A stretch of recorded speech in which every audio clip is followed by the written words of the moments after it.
గుర్తింపు కార్మిక సంఘంతో జీఎం స్థాయిలో జరిగే స్ట్రక్చర్ సమావేశం మొన్న జనవరి 28వ తారీఖున రెండో సమావేశం జరిగింది. ఈ సమావేశంలో శ్రీరాంపూర్కి సంబంధించిన అనేక విషయాలు జీఎం గారితో మాట్లాడడం జరిగింది. జీఎం గారు కూడా సానుకూలంగా స్పందించి ఆ సమస్యల్ని వెంటనే పరిష్కరించాలని దానికి సంబంధించిన అధికారులకు ఆదేశాలు ఇవ్వడం జరిగింది. దాంట్లో ముఖ్యంగా శ్రీరాంపూర్ ఏరియాలో గత సంవత్సరంలో ఖాళీలు చూపించి ఈ 2023-24 సంవత్సరానికి కొన్ని ఖాళీలు చూపించకుండా ఆ పోస్టులను నింపలేదు. వాటిని వెంటనే భర్తీ చేయాలని కోరాం. రెండోది, శ్రీరాంపూర్ ఓసీలో ఉన్న సిహెచ్పిలో పంపు సెక్షన్లో tender supervisor, fitter helper, electrician హెల్పర్లని ఐడెంటిఫై చేసి యాక్టింగ్ కల్పించి వాళ్ళకి ప్రమోషన్లు ఇవ్వాలని కోరాం.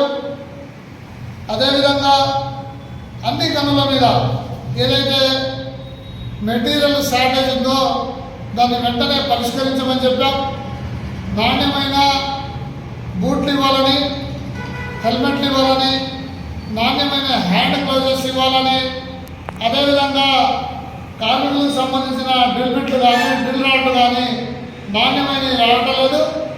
వాటిని వెంటనే పరిశీలించి నాణ్యమైనది సప్లై చేయాలనేది అడగడం జరిగింది. దాంతోపాటుగా ఏదైతే కోల్ ప్లాస్టిక్కి సంబంధించిన ఎక్స్ప్లోజివ్స్ ఉందో గతంలో సూపర్ కోల్ బ్రాండ్ వాడేవాడు, అది చాలా బాగుంది. కానీ ఈ మధ్యలో ఇమూన్ కోల్ బ్రాండ్ అనేది ఒక కొత్త ఎక్స్ప్లోజివ్ రావడం వల్ల లోపల పొగ ఎక్కువ వచ్చి కార్మికులు చాలా ఇబ్బంది పడుతున్నారు. వాటిని కూడా మార్చాలని చెప్పాం. అదేవిధంగా సివిల్ డిపార్ట్మెంట్కి సంబంధించి శ్రీరాంపూర్లో ఉన్న సిహెచ్పిలో అనేక పనులు చాలా రోజుల నుంచి పెండింగ్ ఉన్నాయి.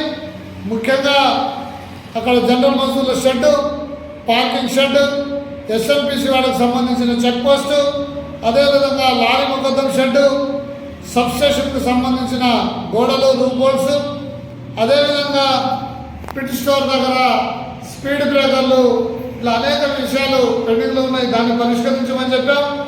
అదేవిధంగా అన్ని గనులలో గత 7 సంవత్సరాల నుంచి ఎస్ఎల్ ఆపరేటర్లకు ప్రమోషన్లు ఇవ్వట్లేదు, వాటిని ప్రమోషన్లు ఇవ్వాలని, అదేవిధంగా ఈ మధ్యలో కొత్తగా వచ్చిన ఎస్సిఎఫ్స్కి ఆ సీట్లు మంచిగా లేవు కాబట్టి అక్కడ నడిపే ఎస్ఎల్ ఆపరేటర్లకు ఇబ్బంది అవుతుంది, కొత్త సీట్లని అరేంజ్ చేయాలని అడగడం జరిగింది.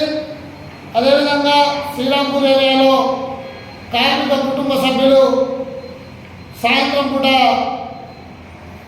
గడపడానికి, కుటుంబ సభ్యులు అందరూ కలిసి వెళ్ళడానికి ఒక మంచి పార్క్ అనేది కూడా లేదు.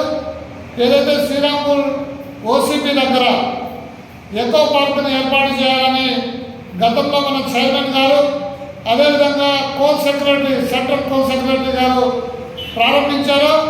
దాంట్లో గుర్తింపు కార్మిక సంఘంగా మన సీతారామయ్య గారు కూడా అధ్యక్షులుగా పాల్గొన్నారు.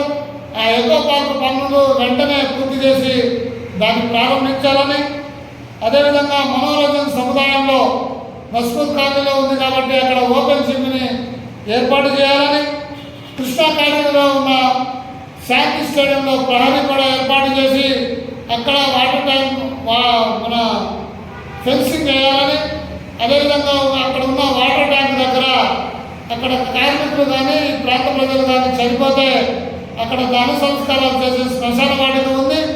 ఆ కార్యక్రమం అయిన తర్వాత ప్రజలు స్నానం చేయడానికి అనుకూలంగా అక్కడ నీటి సౌకర్యం ఏర్పాటు చేయాలని, అదేవిధంగా కృష్ణా కాలనీలో అక్కడ రోడ్లు సరిగ్గా లేవు, ఆ రోడ్లు కృష్ణా కాలనీలో ఉన్న క్వార్టర్స్ ఉరుస్తున్నాయి, వాటిని రిపేర్ చేయాలని, అదేవిధంగా అక్కడ డ్రైనేజ్ వాటరు, డ్రింకింగ్ వాటర్ కలిసి కలుషితమైన నీరు వస్తుంది.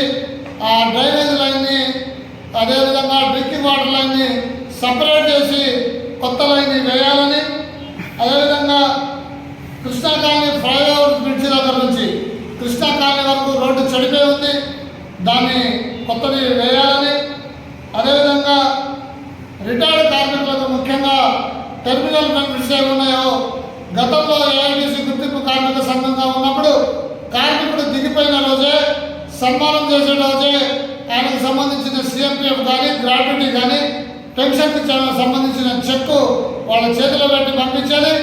కానీ గత 10-12 సంవత్సరాల నుంచి ఆ సాంప్రదాయానికి తిలోదాకాలు ఇచ్చారు. మళ్ళీ అదేవిధంగా రిటైర్ అయిన రోజే టెర్మినల్ బెనిఫిట్స్ ఇచ్చేటట్టుగా ఏర్పాటు చేయాలని యాజమాన్యాన్ని కోరడం జరిగింది. దాంతోపాటుగా సింగరేణిలో శ్రీరాంపూర్ డివిజన్లో పనిచేస్తున్న కాంట్రాక్ట్ కార్మికులకు సరిగ్గా జీతాలు ఇవ్వట్లేదు, టైంలో ఇవ్వట్లేదు. వాళ్ళకి వెంటనే కాంట్రాక్ట్ కార్మికులకు ప్రతి నెల 4-5 తారీఖుల్లోనే జీతాలు ఇవ్వాలని, అదేవిధంగా వాళ్ళని ఐసిఐసిఐ బ్యాంకుకి అందరినీ దాంట్లో ఖాతాలు ఏర్పాటు చేసేటట్టుగా యాజమాన్యం చర్యలు తీసుకోవాలని ఈ అనేక డిమాండ్లు పెట్టాం. మేము గుర్తింపు కార్మిక సంఘంగా నిస్వార్థంగా ఎటువంటి అవకతవకలు జరగకుండా సింగరేణిలో శ్రీరాంపూర్ డివిజన్లో మేము పనిచేస్తున్నాం. ఏదైనా అవకతవకలు జరిగినప్పుడు దాన్ని మా దృష్టికి తీసుకొచ్చి కార్మిక సమస్యలను పరిష్కారం చేయాలని, గతంలో కూడా మేము గెలిచిన తర్వాత సింగరేణి శ్రీరాంపూర్ డివిజన్లో ఉన్న 108 సర్వీస్ జనరల్ మజూర్ ఖాళీలను ఒక్కటి కూడా పొరపాటు జరగకుండా ఎటువంటి పైరవీలకు తావు లేకుండా మేము పరిష్కారం చేశాం. అదేవిధంగా కోర్టుల అలాట్మెంట్లో కానీ ట్రాన్స్ఫర్లలో కానీ సీనియారిటీ ప్రకారం పోస్టింగ్ ఇవ్వడంలో కానీ అన్ని నిస్వార్థంగా మేము పనిచేస్తున్నాం. కార్మికులు ఇవన్నీ గమనించి కార్మికులు మమ్మల్ని ఆదరించాలని, మాతో ఏదైనా పొరపాటు జరిగితే దాన్ని వెంటనే మా దృష్టికి తీసుకొస్తే దాన్ని సరి చేసుకొని సింగరేణి కార్మికులకు సరైన సేవ చేస్తామని ఈ సందర్భంగా తెలియజేస్తున్నాం.